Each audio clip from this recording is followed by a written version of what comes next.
How do we turn your records into a story? Most people begin with documents, genealogy records, photos, receipts, census pages. They offer clues about the past, but not much sense of what life was actually like. A wage receipt doesn't explain a job. A ship ticket doesn't explain a decision. And on their own, these records rarely form a complete story. That's where we come in. At Ancest Stories XR, we're a team of journalists, researchers, storytellers, and producers. We study your records, add historical context from the time your ancestor lived in, and transform those fragments into a documentary film. A wage receipt becomes context for a working life. A ship ticket becomes a journey. A diary page becomes lived experience. Those pieces are shaped into a short documentary film. All you have to do is fill out our intake form and share what you have. We take care of the rest. Using a small set of records from Nathaniel Briggs, we reconstructed his story and brought it to life on screen. Here's what that film looks like. Nathaniel Briggs was born in Salem, Massachusetts. By his early 20s, both of his parents were gone. His father killed in a shipyard accident, his mother taken by tuberculosis. By 1847, Briggs was working on the Boston docks. The work was honest, but offered little future. What it did offer was information.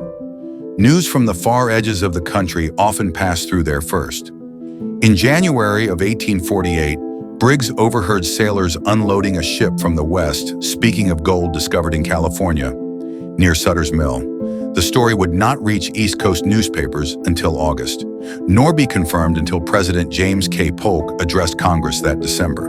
But Briggs heard it early. With no family, no property, and little to lose, he chose to go. He traveled to California by way of Cape Horn, a journey that took months and one he later described in a diary he kept along the way.